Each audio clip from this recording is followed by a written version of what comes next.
Yeah. There we go. Welcome to the Power Rewired podcast. That was too many syllables all at once.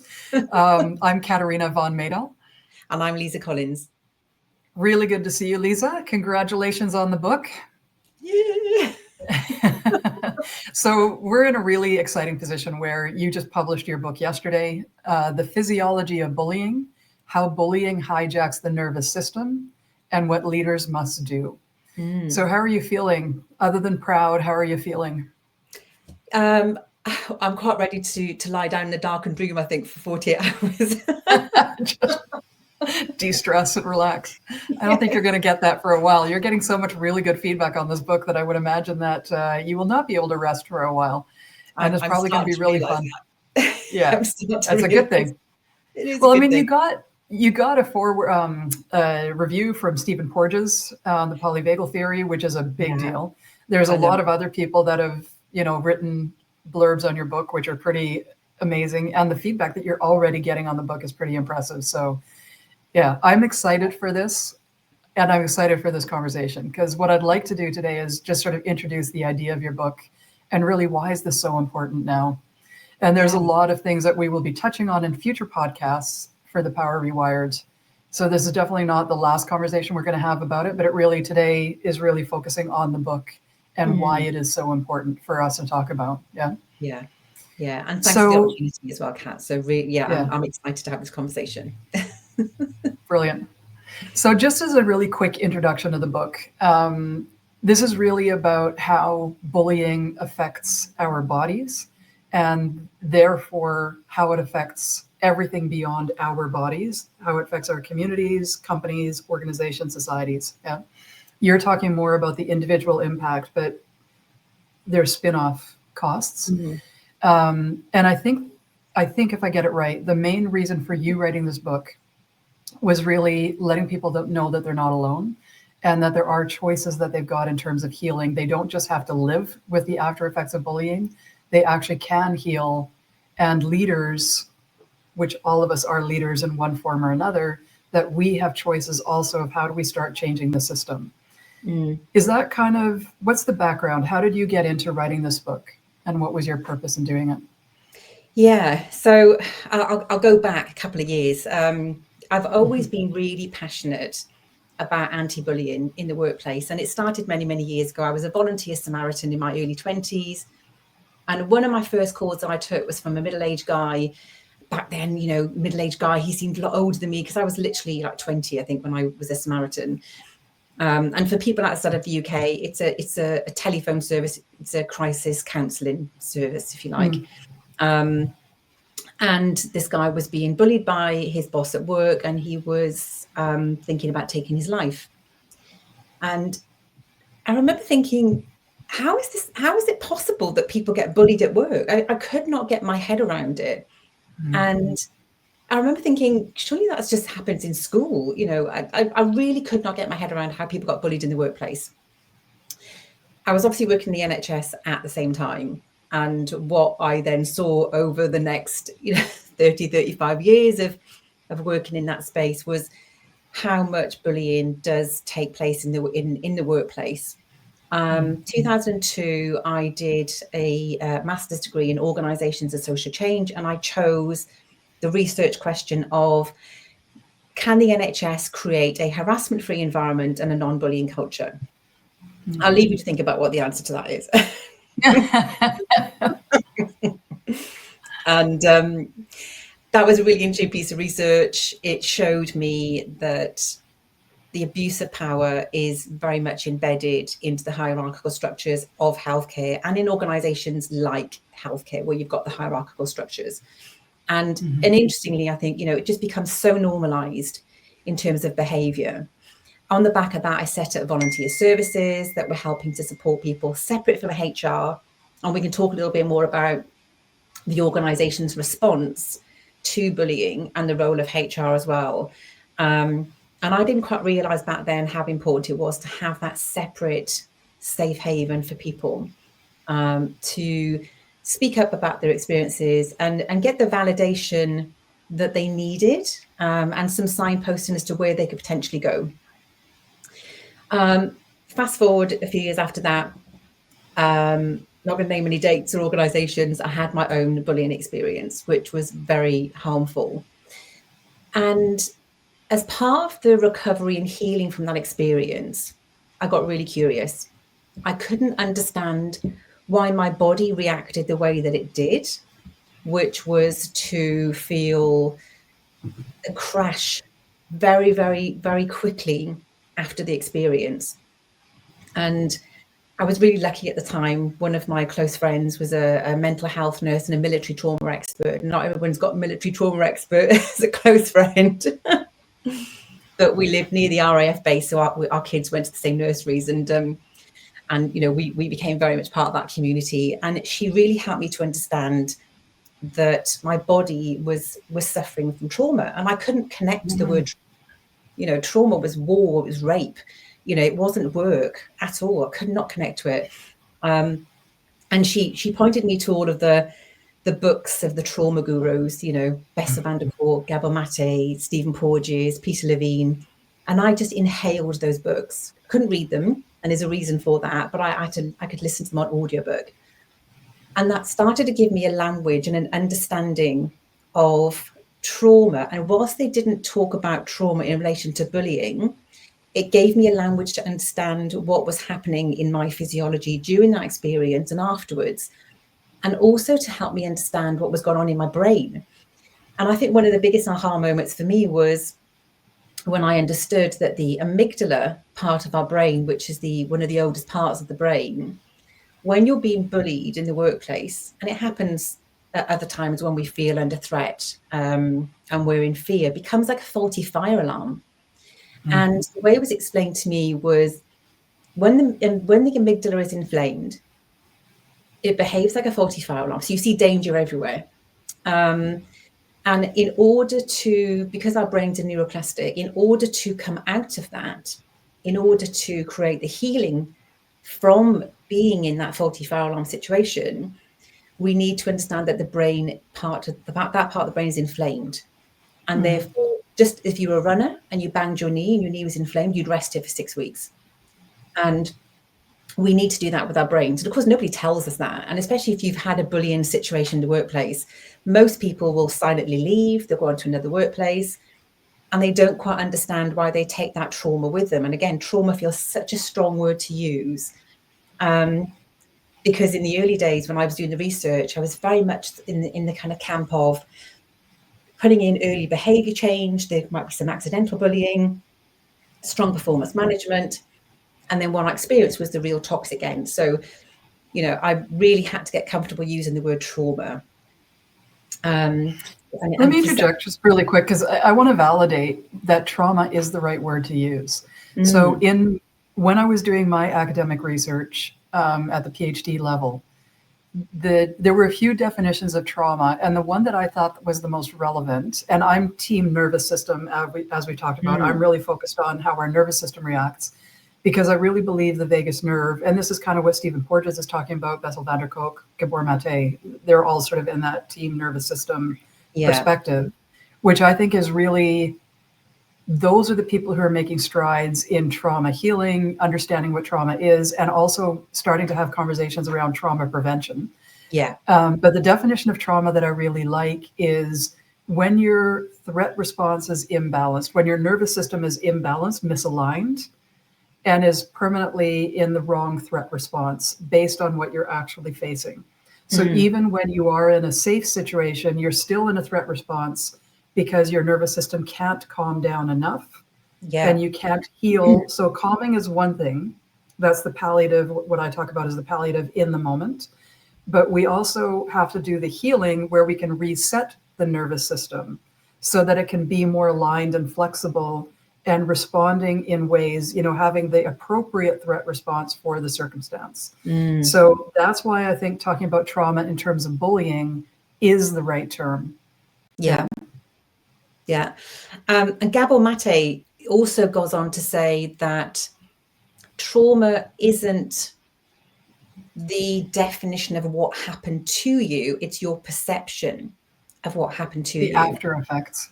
And I think, and that was really key when he made that statement, because the judgment would be on, well, it's not war, it's not rape, it's not murder, it's none of these things, it's work.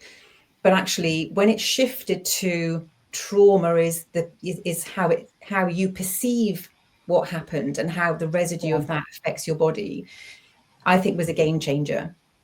When he made that There's statement. a guy called Robert Scare, Dr. Robert Scare. I think he's in Seattle, and he was a general practitioner doctor who worked a lot with military people.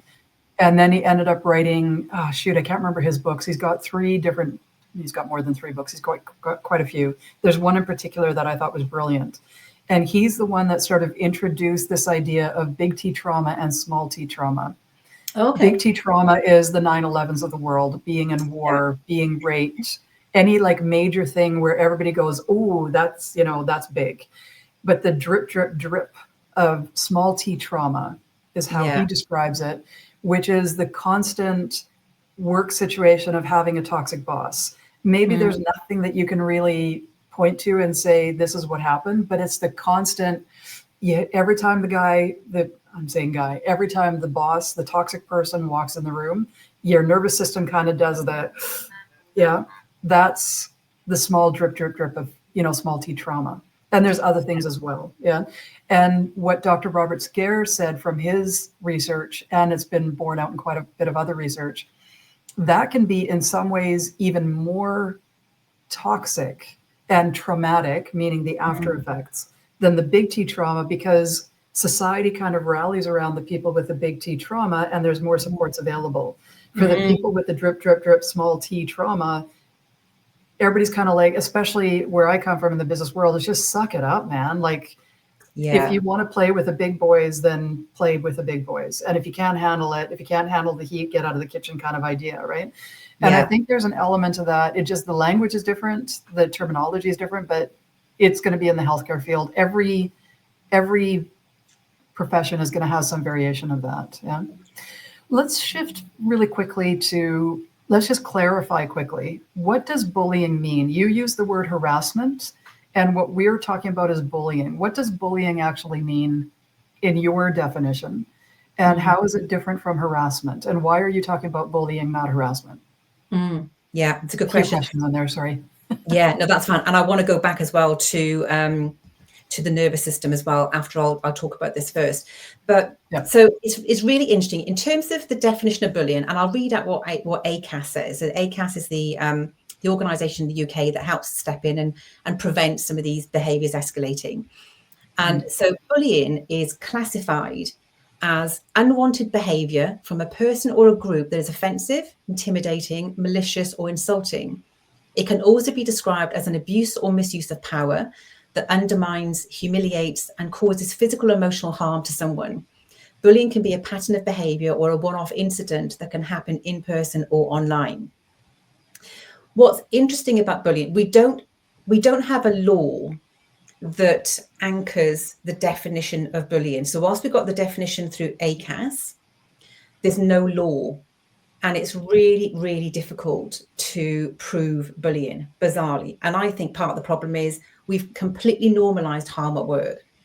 And the organization is set up to say support it sounds really harsh. But the organization is set up in such a way to protect the interests of the organization, to protect the hierarchy, that proving bullying in an organizational setting is really difficult. And anybody who's gone through that experience and tried to speak up and prove it will attest to that. It's really hard. In terms of harassment, I was really clear about this 23 years ago when I did my research. The way that I view, so the definition of harassment, and harassment is illegal. So we do have laws against harassment. And harassment, in my mind, is bullying people who have a protected characteristic. So people are being bullied because of their race, their age, their gender, disability. And so for me, I always want to go to the root cause. And there are some fantastic people out there doing some, really good advocacy around all of the protected characteristics in the harassment space. For me, there's something about going to the root cause, because in my mind, all harassment is bullying. it's bullying of a protected characteristic. So to me, going right to the heart of bullying, if I can tackle bullying, if I can work to prevent bullying, then it solves the harassment, if that makes sense. So that's why I'm really clear about my interest and passion is around preventing bullying or addressing bullying in the workplace, because it kind of, once you address that, the house of cards falls down in my mind. So let me just encapsulate that and make sure that I'm understanding it correctly. Harassment is a form of bullying, but harassment is not all forms of bullying. So harassment is sort of a special category, specially defined category of bullying, but bullying is bigger than just harassment. Yes.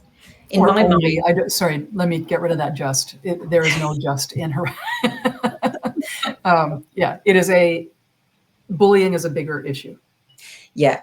Bullying, in my mind, is the foundational behaviour behind every single form of harassment.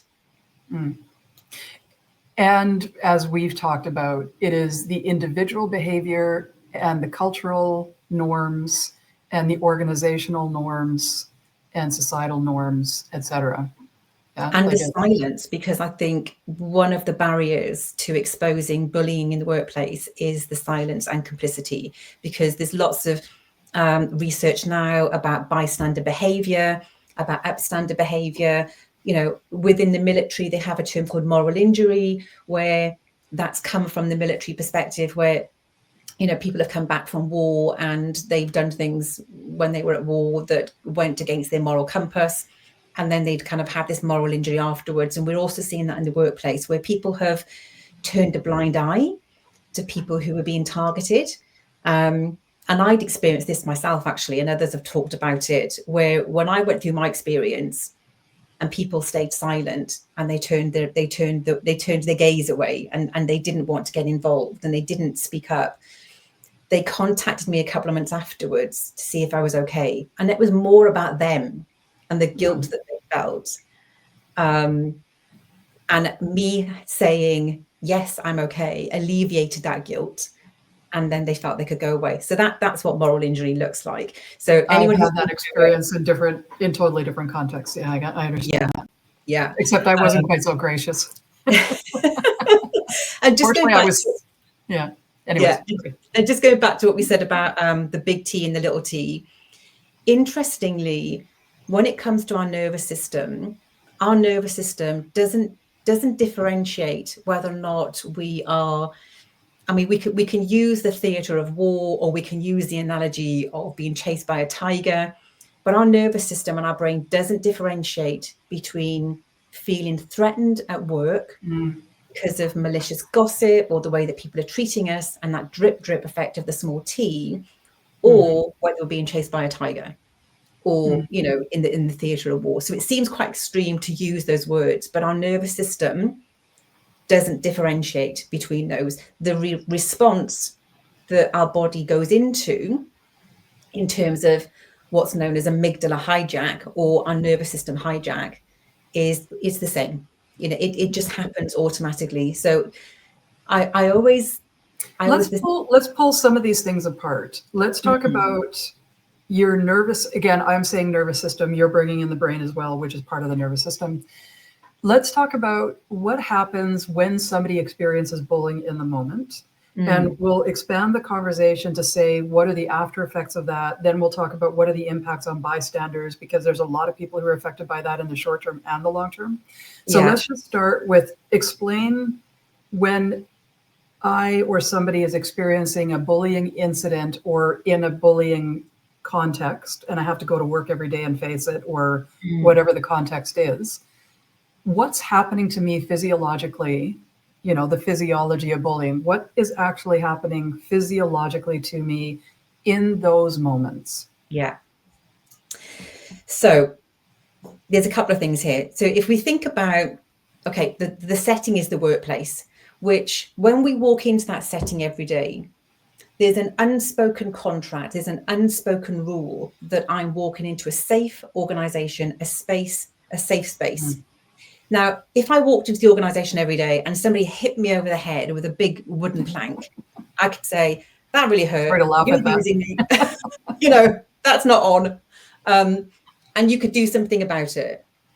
But what happens instead is the drip effect, which could be the eye rolling, could be the abrasive attitude, it could be, you know, the passive aggressive comments, you know, just thinking, and all of these are so normalized in healthcare. I mean, it's just unbelievable, and it's getting worse. So on the surface, so first of all, understanding, we believe that we're walking into a safe space where we will be protected because we're adults and we're, you know, turning up to do very important jobs in, you know, in what seem to be very important organizations. So there's a certain belief as we walk into these spaces. Then when these behaviors start to show up, as adults, we rationalize in our brain of, that's quite a challenging conversation. That individual is quite challenging. And we're always trying to put it into perspective of, either I'm dealing with somebody who's very challenging. What have I done to create this? What have I done to offend them? Most people will internalize what's going on for them when they're met in some sort of conflicted situation. What happens then in our physiology is really interesting. And I think this is what led me to write the book, because I was really clear that I would look at these organizations and we're talking a lot about burnout these days. And I thought, we don't have an epidemic of burnout. We have an epidemic of people trapped in the threat response. And if we're really serious about business, if we're really serious about organizations, especially coming from healthcare, if we're really serious about healthcare, how can we expect intelligent human beings to show up in the workplace and do a good job when they're trapped in the threat response? That was in the sort of in my mind when I wrote the book, because I thought, explain why physiologically we're not able to think very well. Explain why we're not able to collaborate very well when we're in a threat response. Explain that so people really understand the mechanics, because there's a lot of research around this, and I know you've done a lot of research into this. Yeah. So when we look at the threat response, so this is part of our autonomic nervous system, so we have no control over it. So it's known as the fight or flight response. So when we feel under threat, which could also look like being criticized, eye rolling, and all the rest of it, you know, those kind of behaviors, our nervous system is so evolved. And I think we quite often overlook these nervous system signals. And our rational brain says, oh, I'm overthinking, I'm overreacting, I'm being oversensitive. But actually, no, our nervous systems have kept us safe for millennia. And if we then go into, well, what is the threat response? We have, in a healthy threat response situation, we're met with an immediate threat. We either go into fight or flight. So we have the surge of cortisol and adrenaline, which takes all the blood from our organs out to our limbs and away from the thinking part of the brain into the reptilian part of the brain for survival. So we're being braced for either fighting or to escape.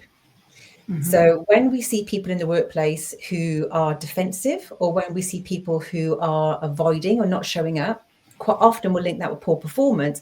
I see that as somebody in the threat response. So I challenge a lot of performance management now, because I think we need to look through the lens of the threat response and understand why people are behaving that way. Above the fight or flight is a relatively new term. I say relatively, it's been around for a while, but it's called fawn. Now, we've talked about this before. So when we look at the normal kind of threat response, fawn is when you're in a situation that you can't escape.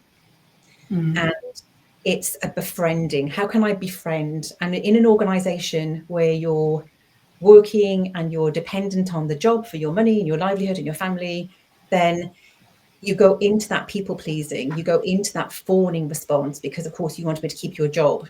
And so that's another threat response to be mindful of. So when people think, oh, I was bullied when I was younger and I wonder if that's why I want people to like me now, that's fawn. You know, their nervous system is still trapped in fawn. And that's interesting when we Let know. me just pull that apart a little bit, because I know that you know this, but just to clarify for listeners a little bit, In Stephen Porges's polyvagal theory, what he says is that when we get into threat response, our first response is to try and find our friends, find allies, find protection, find safety in numbers. If that doesn't work, then we go into fight or flight. If that doesn't work, then we go into freeze or fawn. Yeah. So when we look around at the people around us and they're not helping us, and the organization that's supposed to be protecting us when somebody's acting, a leader is acting not in the interest of the organization because they're harming the employees or team members who are supposed to be contributing, then we are let down in that initial response of trying to find safety in numbers, trying to find justice, everything else. So that's where trust is broken. And then we end up going into the fawn, and it's very difficult to actually, especially if there's no clear signals for us to see that the system is being rectified and we are now in safety where we will have safety in numbers. It's very difficult to rebuild our trust and get back to psychological safety and contribute or even bond with people so that we can collaborate, right? Yeah. So I would disagree with the beginning part of the Stephen Porges polyvagal theory of looking for collaborators and friends before we go into fight or flight, because that might happen for some people when they're not seeing those signals. What I felt was that my nervous system kicked in before that. My nervous system kicked in to fight or flight, and my go-to, for example, is fight. And my nervous has been trained that way, because of the way that I've grown up. So I felt myself going into that defensive fight mode. I then started looking for the safety and collaboration and numbers that weren't there. So for me, it happened alongside each other rather than in a linear order. When we then go to fawn, if you go past fawn into freeze, so freeze is difficult for a number of reasons, because when we go into dorsal shutdown and freeze, we're in an environment, and this is, you spoke a little bit about this earlier, what happens when people are in this environment for long term. When we're in an environment that we can't escape, and we've tried fawning, we'll go into freeze, and freeze is when we disassociate. So if you think about when the bird is in the cat's jaws, freeze is the last response. So hormones flood through our system, or would flood through the bird system, to make it not hurt when they're being chewed alive by a cat, for example. So that's the response physiologically that goes on in our bodies. In the workplace, that looks very Thank much. God for our body's responses. I'm just thinking, yep, I would definitely not want to feel anything there. Thank you. I was thinking, about people who are like in shark attacks, things like that. You just think you really would want that to kick in, wouldn't you? As you've been eaten by a shark, and I know it's the extreme version of event, but that's where my mind goes to. So when it comes then to freeze, I think that's where damage is really being done to the body, because we're repeatedly in the threat response. We can't escape the threat response. We go into freeze. And that's a really hard place to be. And I think you just don't think like when that happens, when you're in threat response, your line of vision is so narrow. You're not able to sense what's happening. You're not able to connect to people. You're not able to really have real sort of conflict-ridden conversations, constructive conflict. You just can't get into those conversations. So there's no innovation. There's no creativity. There's no learning. Exactly. There's a couple of layers to that. And interestingly, over the last year, when I've been talking about innovation in healthcare, and I've been part of some really interesting groups talking about different ways we could do things. And I'm like, well, that's great. But if we've got people in the threat response, no one's going to innovate, because we don't have the ability to innovate, because our brains just aren't switched on to that. What's really fascinating now is researchers like Dr. Jen Fraser, who wrote the book, The Bullied Brain and the Gaslit Brain, that came out this year. We've now got evidence to show, people who've had MRI scans showing that when people are in the threat response, the creative parts of their brain decrease and the threat responses increase. So our brains are physically being changed from being bullied in the workplace. And when I say bullied, it's because we're in that continuous threat response, and lots of things can trigger the threat response. But in this particular situation, I'm talking about bullying. So when we start to think about how our nervous systems are rewired from bullying in the workplace, our brains are changed. That's for me, that's such a huge deal. It's like, this is why I'm calling it out as a public health crisis, because, you know, technically that's like brain damage. You know, if we look at it through the lens of our brains are physically being changed and not for the good.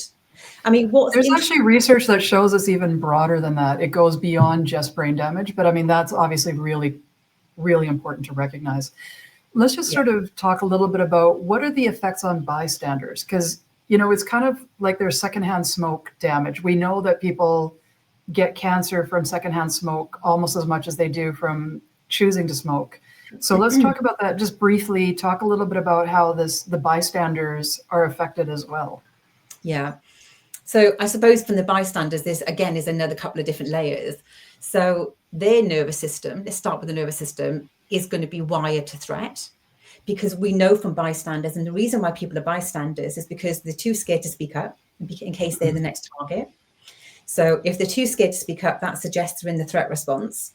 And if you're in an environment where you're seeing somebody being targeted and you choose to say nothing and sit on the fence, then your nervous system has been affected. And you're turning up to a work environment where you don't feel safe, and your body is telling you in a way to behave. And I guess it's interesting even saying this out loud. So would we even say that bystanders are in the flight response, fawn or freeze? Because their nervous system will be reacting to whatever they're perceiving.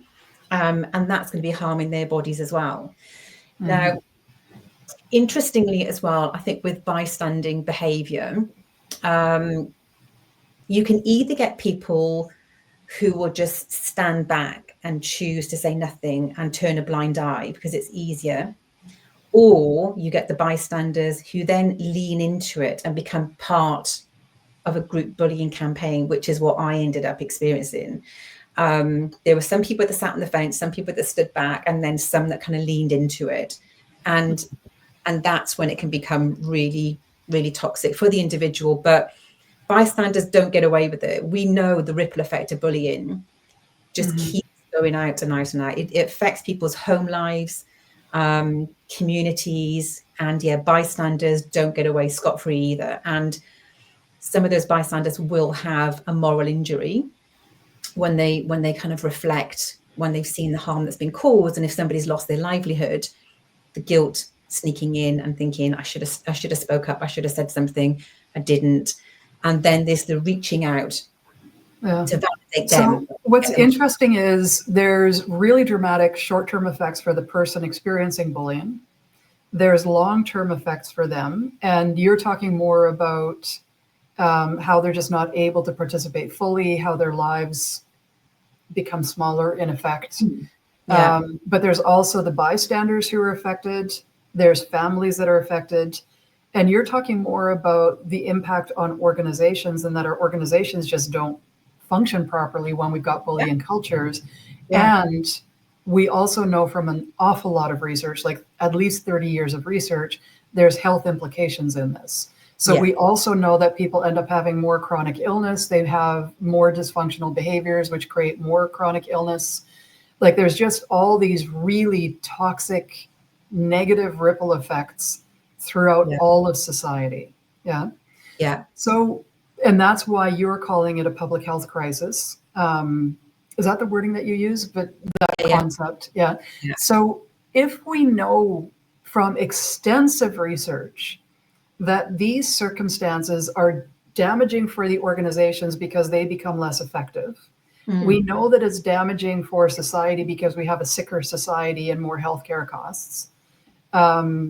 We have a lower functioning society, which basically means we're not competitive relative to the rest of the world. And as Western countries, our strengths come from knowledge-based work and innovation. We're not competing on brawn and how many bodies we've got. We're competing on how well we function as innovative cultures. And we're basically destroying our competitive advantage. This is the part that this is sort of the part that I'm focused on. I'm interested in more than this, but you know, the economic impacts of this. So if we know that we've got this public health crisis throughout the Western world, that is so incredibly toxic to our short-term and long-term economic and political competitiveness. Why the hell are we not doing anything about it? That's a really good question. And that's why I'm calling it out. I honestly feel like I'm just, in the words of, I don't know if you ever watched Fawlty Towers when you were growing up, in the words of Basil Fawlty, I'm just stating the bleeding obvious. I can't understand how simplistic this is and why we aren't doing anything about it. Like, if we want to look at some of the stats, and before I do, so when you talk about like collaboration, there's no way we can collaborate when we're in the threat response. We have no connection for empathy. So, we really are, our nervous system really does focus on keeping us alive, or what it perceives that it has to keep us alive in that situation. So there's no opportunity for connection. There's no opportunity for collaboration, no opportunity for innovation or empathy. So it really is like we're acting with one or two hands tied behind our back as an organization. And our feet tied together. Like exactly. So in healthcare, so this is a flesh wound. Exactly. In healthcare, this is really interesting. So back in 2018, Roger Klein and Duncan Lewis did some research, and they found that in healthcare in England alone, we spend £2.8 billion every single year on harassment and bullying costs. That was looked at and updated this year by an economist, Freddie McMahon, and he said it's closer to £10.9 billion every year. And we know those costs were estimated from people who spoke up, because they were able to map out how many people spoke up, grievances, people were offered a little sick leave, employment tribunals. So the stuff that's visible, and we know that less than 50% of people will go ahead and speak up and put in a formal grievance. Only 1% of the organisation will whistleblow. So if you think about these figures already, we know that they're already halved. Now, in healthcare, we have this huge... And those are only economic impacts. Those are not increased health costs, withdrawal from society, like all the other spin-off that are harder to measure things. So it's, that's terrifying, those numbers. And also ACAS estimate that we spend 28.9 billion across the whole of the UK every single year, which equates to £1,000 per person. Oof. So when we're thinking about the cost, and again, if we know only 50% or less than 50% of people speak up, so we know those figures aren't correct figures in terms of representation of. Well, they're very, very low. Yeah, very low numbers. Yeah, compared to what low numbers compared to what the reality actually is. Yeah. So when I have this conversation in the healthcare space, and we're at a time now that healthcare is absolutely under crisis in terms of there's just no money in the system. And we think, okay, well, people are, we had news this week, 18,000 people are going to be losing their jobs in NHS England and ICBs. But when we're looking about how much money we're throwing away and the hole that the government is trying to fill, it's like we are literally bleeding money out of organizations without looking at how can we stop the bleeding of people in organizations being bullied and harassed, and how can we repair these cultures. And when you look at healthcare, it looks like there's a bit of work being done on it, but it's not really. There's a lot of it's lip service. We talk about psychological safety. I talk to healthcare professionals all the time. I'm still in healthcare, and I talk to some of my colleagues, and when I've been doing coaching with them, and I've got senior leaders telling me, I tell my team every week they're psychologically safe, and I challenge them on that and say, you can't tell anybody they're psychologically safe. You've got to demonstrate it. Psychological safety is an outcome, is only an Wave outcome. that magic wand. Therefore it shall be. Exactly. And of course people get really pissed off about that, because they're like, who are you to tell me that I'm not creating a psychologically safe environment? It's like, people don't watch what you say, they watch what you do. You have to, and I guess if we talk in the language of the nervous system, and people have said this to me recently, the moment somebody says to them, this is a safe space, we're psychologically safe, they automatically feel unsafe. Yeah, exactly. But also our nervous systems, and how we show up with each other and how we relate to each other, it has to be demonstrated for us to build that trust. Yeah. And of course, so let me just give me 1 second. So what's important here is those numbers that you've been talking about in the UK that are quantified. I'm sure there's got to be some equal measurements that are being done in Canada, the US, Australia, other places, probably Europe as well.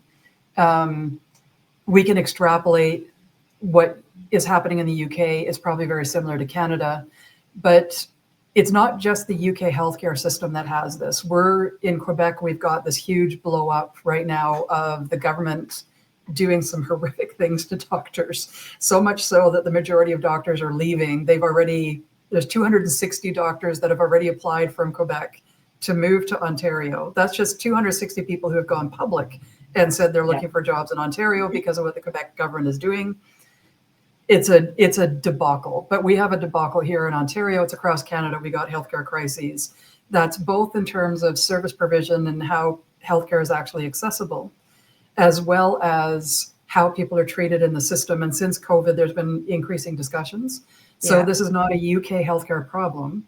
No. And then in Canada, we just had a thing go public in Ontario about one of the police forces and how corrupt and bullying the system was. I don't know if I'm using legally the right language, but it was a very toxic environment, and they've apparently addressed it, but they're not reporting anything about what they did. A lot of people have been replaced, but still, so I mean, and this has been well known across Canada that the police forces can be very toxic. Not to say that all police are toxic, but it's the police forces by definition have a lot of toxicity built into them because of how the system works. Yeah. And it's not being addressed, not adequately, according to most people. People inside the system or aligned with the system may argue, but there's definitely a lot of people inside the system that don't agree and say it is very toxic. And then, of course, we have all the power places where there's power or high income. And, you know, when you're competing, when there's a small group of people at the top who are making a lot of money in the business world, that becomes a very toxic system as well, to be able to be one of those higher paid people, because we know the people at the bottom ranks are underpaid. Yeah. So we know that this is much bigger than a UK healthcare problem. It's much bigger than a healthcare problem. This is basically how our society is working. And I believe it is a function of we've become so efficiency obsessed that we've completely lost track of what does effectiveness mean.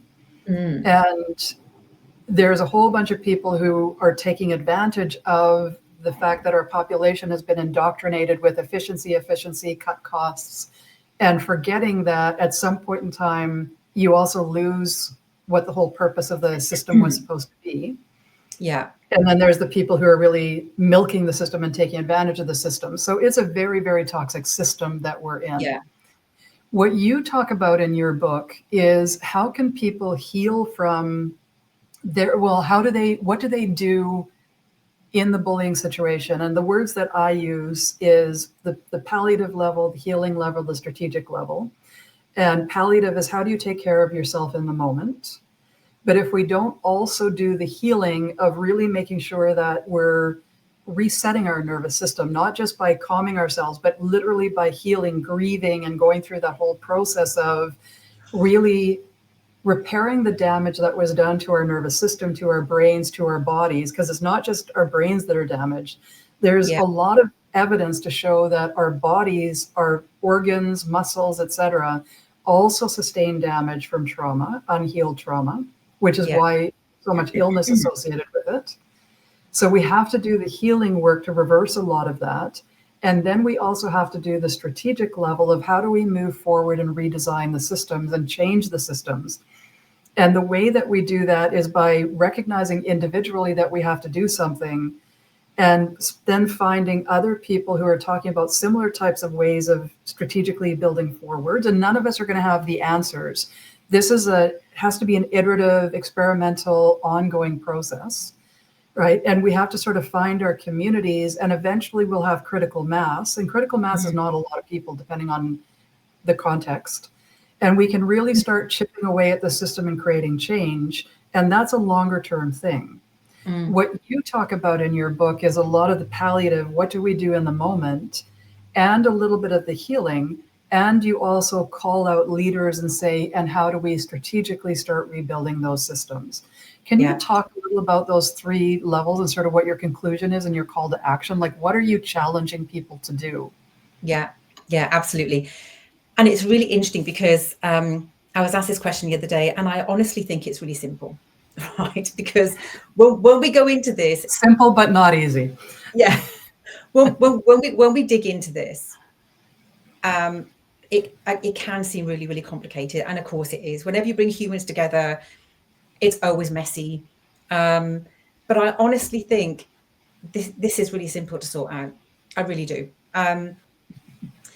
In terms of, just to go back a couple of steps to understand a little bit more of why we've got this happening in the first place, I would say, so my research back 23 years ago looked specifically at why it happens in these organizations, because you're right, it's not about UK healthcare, it's not even about healthcare, it's about hierarchy.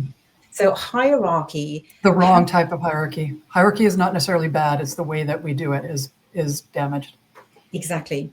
So and also, yeah, hierarchy is just a structure, and quite often when we talk about systems and we forget the human, it's like, actually we are the system, we're the hierarchy. So systems and hierarchy are quite, they're just abstract, constructs and information. It's what humans bring to that. So what I researched back then and what I saw was that abuse of power is very much woven into the hierarchy. So any system where we've got hierarchy, as humans, we can decide how we show up in that hierarchy. And in healthcare back then, it was really clear about how the abuse of power is woven into those structures. When we talk about command and control, I'm seeing command and control less of a not particularly very good management style and more of a strategic risk. And the reason I say that is because when I've spoken to military experts on leadership, they say we're not even doing command and control right in the first place. Because they said, actually, look at what command and control is. It's still very much not power over. And there's a lot of people talking about power over and power with. If you think about the military and how they show up, and especially in elite teams like the Marines, there's hierarchy there, but everybody has a job to do. They know what the job is to do, and everybody trusts each other. So there's a real strength in that team and how they operate and how they show up. And there is somebody always leading that that operation that they're going into, but there's a real strength in all of the team and how they show up and how people are respected in terms of how they show up. We don't behave like that in terms of our command and control. Our command and control in healthcare especially is more about the exertion of power. And the reason for that is, well, it's coming from government down. So the abuse of power comes from the top down anyway. We know this, and it's really hard then to kind of push back. In terms then of, okay, what are the solutions? Where's the hope here? Where's the golden thread in the cloud or the silver lining?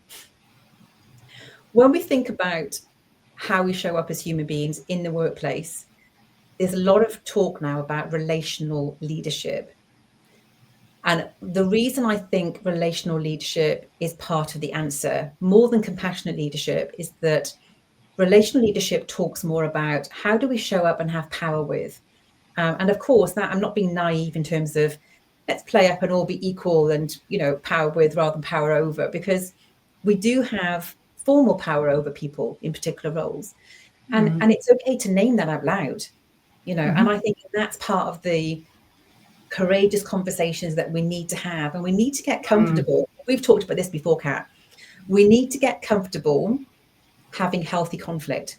We need to get comfortable having gritty conversations. It's like, this is what I love about rugby players. They beat the crap out of each other on the field and they go and have a beer afterwards. And they just go, great game. Oh, that was a great way you took it down or whatever. And it's okay. And there's rules, just to clarify, I know that we're on the same page, but just for the sake of listeners, we're not saying all out brawls are okay. Not to say that rugby players do all out brawls. Sometimes they do, but most of the time they don't.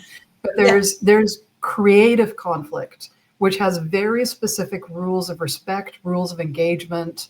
And in each context, it's going to be different, and it always has to be negotiated. So when we're talking about the good conflict, it's not where people walk away damaged. It's about where our ideas are challenged, and we're challenging our beliefs, and we're challenging how we've always done things. And there's very respectful and constructive ways. And it doesn't mean we don't get emotionally engaged, and it doesn't mean that we're not angry at times, but it means that we're doing it without hurting each other. and that we're really focused on the ideas. That's what creative conflict is. So just for the sake of listeners, just that we're clear about what we mean by conflict, and why we're promoting conflict, it's the right type of conflict. Yeah, thanks for that, Kat. That's really helpful to go through that. Otherwise, it might be looking like I'm advocating kicking the crap out of each other in the workplace. But, I know rugby players sometimes like that, so exactly. Some of them, not all of them. So if we think about, I think self-awareness has a huge part to play here. And there's some really interesting research to show that how we show up as managers and leaders is so important, because if I, as a manager, as a leader, supervisor, whatever position you've got, when you're responsible for other human beings in the workplace, my ability to influence my team's mental health is as equal as their partner or spouse. That's how powerful my presence is in the workplace. Mm-hmm. We kind of know this, but it's good to say it out loud, because that's a great, I've not heard that. I think that is a really powerful statement. Yeah, it is. When you say it out loud and you realize how I show up is going to influence my team as much as their partner or husband or wife, whatever, when they go home. And let me just drill story. This is kind of blowing me away a little bit. And it's just to highlight of course, like if 8 hours or a day or more is spent at work. And if you think about how when people introduce themselves, their primary identities are what they do. Yeah. So in some ways, your boss or the people that you work with can even be more powerful than your spouse. Yeah. And you don't always choose your boss, and you don't always choose your peers. Wow. That is, I mean, I get it, but holy cow, that's a powerful statement. Yeah. And if you think about that a little bit further, you know, when you've then got somebody who's got power over you in the workplace, that's linked to your identity, your career, your ability, you know, to earn, to provide for yourself and your family, it makes it even more impactful. And I think, and that's why you see a lot of people going into fawn, all the other threat responses as well. And this is why I really challenge performance management. And I quite often say to leaders when I'm doing leadership training, if you've got to perform as any member of your team, you've already missed the mark. Yeah. It's more about you being a bit of a crap leader than your team not performing. Because if you had any connection with your team, you would know way upstream before they start underperforming. And you have an opportunity to interject and support them before they go downhill. And also using the lens of the nervous system. Are they in fight or flight? Are they in fawn? Are they in freeze? So there's a new level of language that we can start to use, or a lens that we can see through to understand how our team members are showing up. And then a step further on from that, when we think about the polyvagal theory and all the neuroscience that we're aware of now, and how, you know, in terms of how we show up, I see leaders now as behaving like external nervous systems, because there's research. So Amy Edson talks about, there's research to show only 17% of people know how to implement psychological safety. There's research to show that if a boss hasn't slept very well the night before, their team feels less psychologically safe the next day. So there's been some fantastic research around all of this. We know that, you know, managers have as much impact on their team's mental health as their partner or spouse. So I'm now starting to see how I show up in the workplace as a leader. I'm essentially acting like an external nervous system. And if I'm dysregulated, I'm going to dysregulate my team. So I have to have enough self-awareness about me, how I show up, my go-to threat response, and know how I can articulate that to my team, but also know how to regulate myself, because I've got the power to regulate myself, and I've also got the power to regulate my colleagues.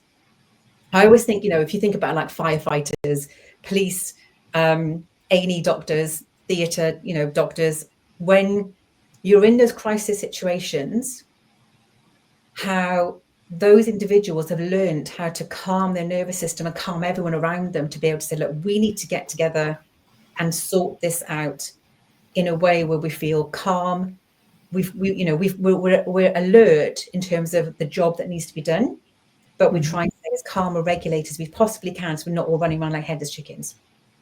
And I think as leaders, we need to start having a language of understanding how we show up as external nervous systems, how we show up self-aware, and how we show up with the ability to be able to control our nervous system and co-regulate others, and be able to articulate it. Because even if you turn up and say, you know, I don't know about you, but like most teams now will have their Monday morning or whatever day across the week check-in, and there's a lot of how, you know, bring your full self to work. And I'm a great fan of that, but not all of you. You don't need to bring like your full self and, you know, all the dramas and the baggage to work. You do need to show up and be able to do a job.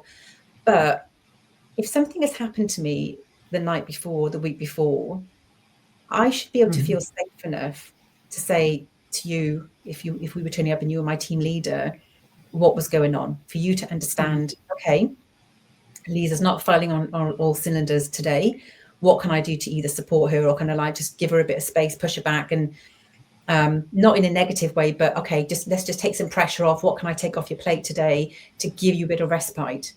And I see then leaders become more like conductors, and understanding who's in the team, how they show up, who you need to support, who do you need to bring forward. And it's a real delicate balance, and that changes all the time. So when it comes to working on the solution, if we come at it from the point of relational leadership, and I say more relational rather than compassionate, because whilst compassion and kindness is very much the antidote to some of these behaviours, they just seem too whiffly. And I think they need a bit of a facelift, because they're the answers, but we don't. Well, they're part of relational, but relational is more strategic. Relational includes compassion, but it's not limited to compassion.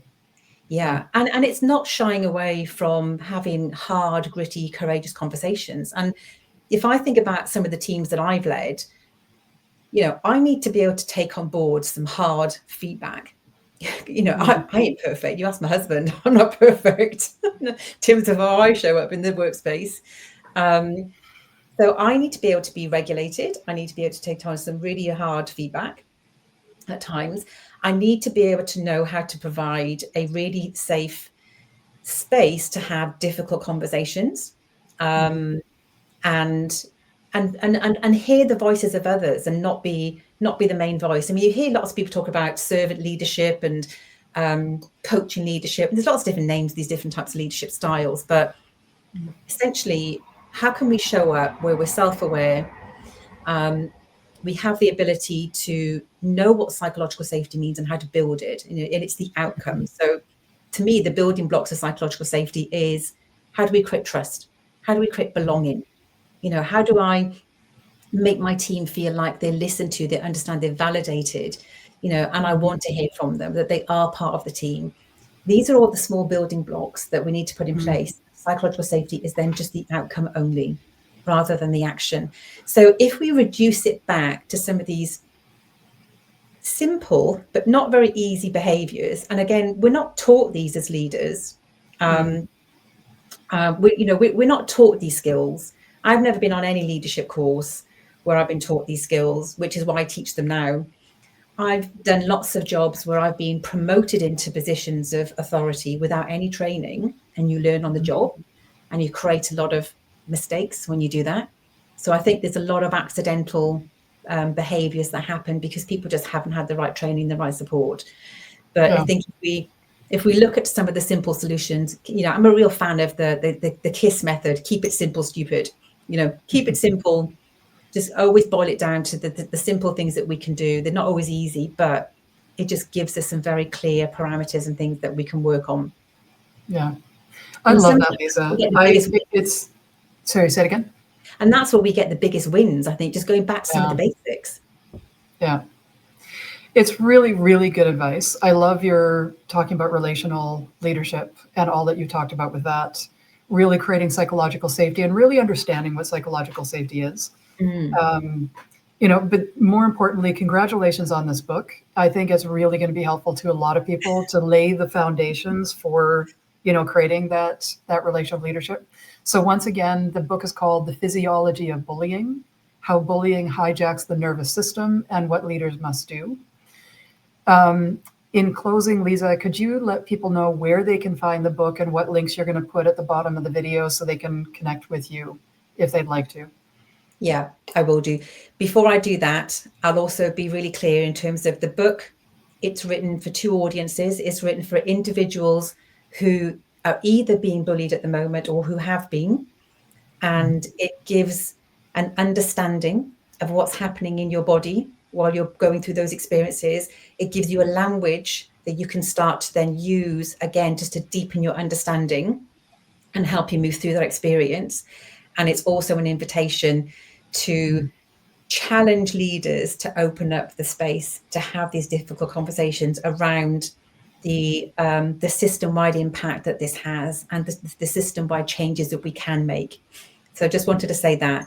And then in terms of the book, it's now available on Amazon and Kindle for the next, I think, 24 hours. It's discounted. So if you want to grab your copy, grab it in the next 24 hours. So we're 13th of November, just so people know. Yeah, and I will aim to post this either tonight or tomorrow morning. But if not, it's available worldwide. And I will also put my details for my LinkedIn and the website where people can get hold of me. And I'm really interested in people's feedback, how they found the book, if it helped them. You know, you're right, I've started to get some fantastic feedback from people already, but I'm really curious to hear more from people, and also to start the conversation with leaders around how can we show up at work in a way where it's better for people and better for business. Yeah, I mean, it's a call to action that we need everywhere in the Western world. I mean, other places probably need it, but because our experiences are more with the Western world, it's, I think, a book that really is necessary and very powerful. So thank you for writing it. Thanks for talking to me about it. I really look forward to diving into some of these topics in future Power Rewired podcasts. For listeners, please leave comments. Please go buy the book if it's something that appeals to you, and let Liza know what was helpful so that in her next books, which I am committing you to, in her next books, you can address perhaps some other things as well. So thank you very much, Liza. It was a real pleasure to talk to you about this. Thanks. Oh, thanks, Kat. It's been a pleasure. Thank you.